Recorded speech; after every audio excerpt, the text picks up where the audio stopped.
Where did it start for you? Marriage night, more or less. The night you got married? I did something he didn't want me to do.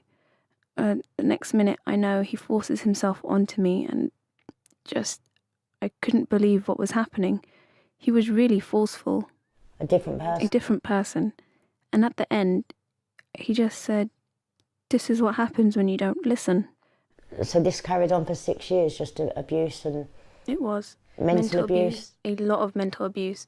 And he's been very clever. Within the 6 years, the proper, not sexual, but physical abuse, I can only recall physical abuse as really where he actually hurt me properly is only 3 times.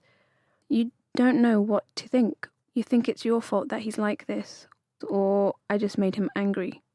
So the abuse didn't just happen when the two of you were alone, he was abusive in front of your child as well? Most of my physical abuse happened in front of my son.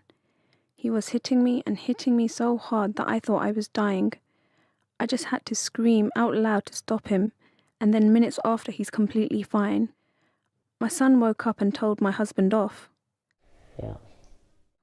So that's the very moment that I realised that I just couldn't go on. So you have to stop, yeah. And I had nowhere to go because of my situation. I had nowhere to turn. I know if I went back to my family, they'd just put me back with him.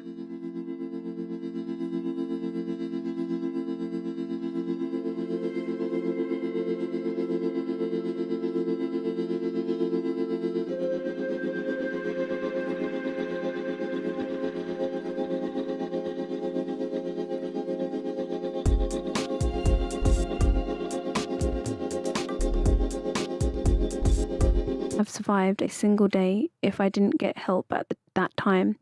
He was just playing with my mind, telling me what to do. He actually told me to write a note before committing suicide.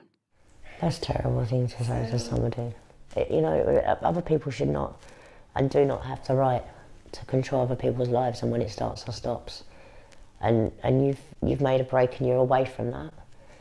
And even though it's really hard today, your worst day right now is never going to be as bad as your best day with him. How do you feel about the future? Scared. I want to go back to my life before I got married. I had a nice life. Okay. I wish I could go back to that. I wish I could go back to my family. I want to, but if you really think about the risk, he's been saying he's going to take my child away. He said he's going to kill me. I can't even remember the person that I was. It took me 6 months. I've been here 6 months. Please don't get upset. It's really difficult, but you're doing really well. And you can go on to help other people that have been in the same situation as you. You know, like you said, where you're from, what you've been through, it isn't seen as a crime. You could revolutionise something and change that for women.